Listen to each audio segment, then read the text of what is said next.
Tuhan adalah gembalaku, takkan kekurangan aku.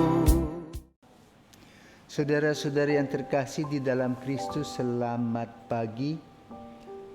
Salam Sabda Siap Saji, Sabtu 17 Desember 2022, hari biasa khusus Advent. Marilah kita berdoa. Dalam nama Bapa, Putra, dan Roh Kudus. Amin. Allah Bapa pencipta dan penyelamat kami bersyukur karena sabdamu menjadi manusia dan lahir dari rahim perawan Maria. Semoga Yesus Kristus Putra Tunggalmu sudi mengikutsertakan kami dalam kehidupan ilahinya, sebab dialah yang hidup dan berkuasa bersama Dikau dalam persatuan Roh Kudus Allah sepanjang segala masa. Amin. Tuhan bersamamu dan bersama rohmu. Inilah Injil Yesus Kristus menurut Matius. Dimuliakanlah Tuhan. Matius bab 1 ayat 1 sampai dengan 17. Inilah silsilah Yesus Kristus, anak Daud, anak Abraham. Abraham memperanakan Ishak, Ishak memperanakan Yakub, Yakub memperanakan Yehuda dan saudara-saudaranya. Yehuda memperanakan Peres dan Serah dari Tamar. Peres memperanakan Hezron. Hezron memperanakan Ram. Ram memperanakan Aminadab. Aminadab memperanakan Nahason. Nahason memperanakan Salmon. Salmon memperanakan Boas dari Rahab. Boas memperanakan Obed dan dari Rut. Obed memperanakan Isai. Isa memperanakan Raja Daud. Daud memperanakan Salomo dari istri Uria. Salomo memperanakan Rehabeam. Rehabeam memperanakan Abia. Abia memperanakan Asa. Asa memperanakan Yosafat. Yosafat memperanakan Joram. Joram memperanakan Uzia. Uzia memperanakan Yotam. Yotam memperanakan Ahaz. Ahaz memperanakan Hizkia.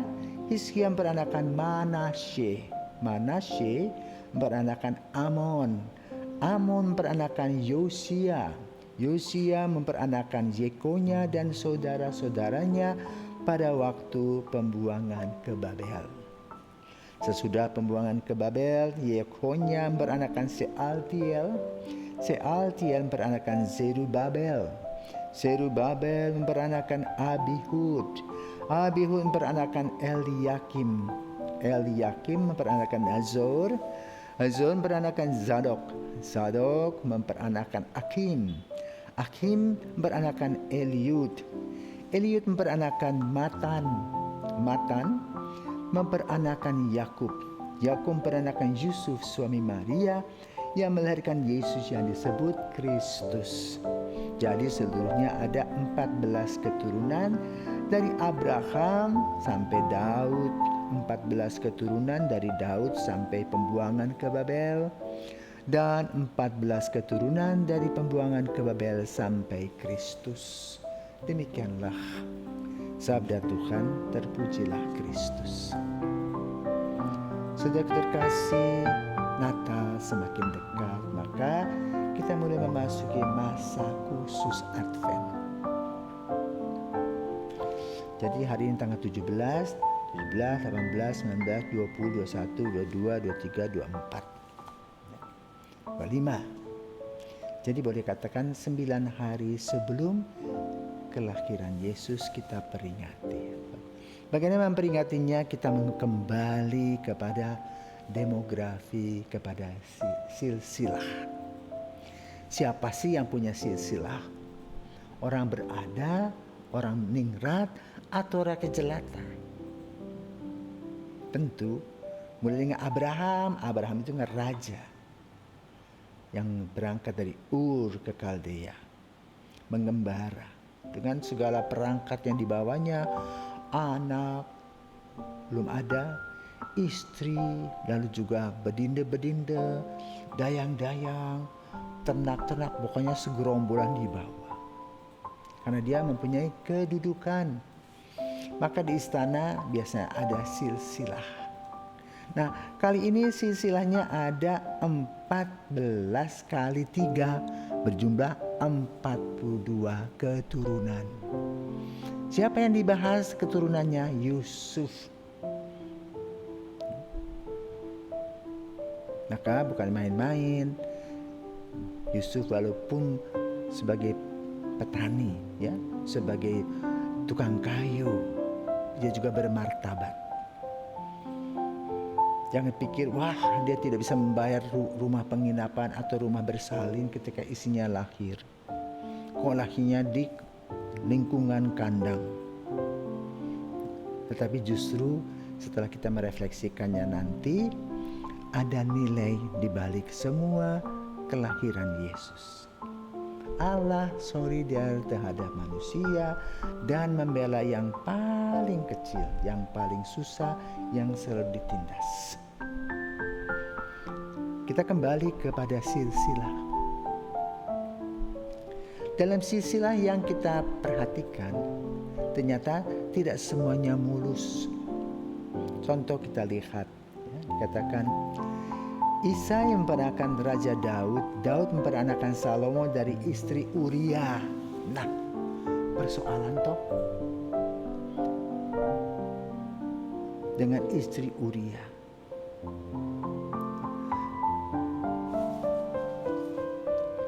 Di sana kita ingat Nabi Nathan yang menceritakan kepada Daud bahwa ada seorang yang mempunyai 100 ekor domba dan juga yang memiliki 1 ekor domba. Domba yang satu itu kemudian dibunuhnya. Lagi bagaimana perasaan si pemilik domba? Apa yang harus dilakukan? Daud marah besar kepada yang memiliki banyak domba karena telah membunuh dombanya. Nathan mengatakan, kau orangnya. Baru dia ingat dan sadar bahwa bagaimana dia ingin mendapatkan istri Uria, walaupun sudah berunding dengan Uria untuk mempersunting istrinya dan ganti rugi. Lalu sang Uria tidak mau. Dan kemudian dibuatlah taktik, dimasukkan dalam ketentaraan yang duduk yang paling depan dalam perang dan dia mati. Dengan akibat bahwa istrinya janda dan boleh dikawinkan oleh Daud. Tapi hal itu buruk sekali. Bertentangan dengan nilai-nilai moral dan iman. Tetapi demi nafsu-nafsu pribadi hal itu dilakukan oleh Daud. Dan kemudian lahirlah Salomo. Dalam silsilah ini digambarkan bahwa tidak semuanya mulus. Ada bolong-bolong, ada kesulitan dalam gambaran silsilah. Mengapa dimasukkan? Karena manusia tidak pernah sempurna.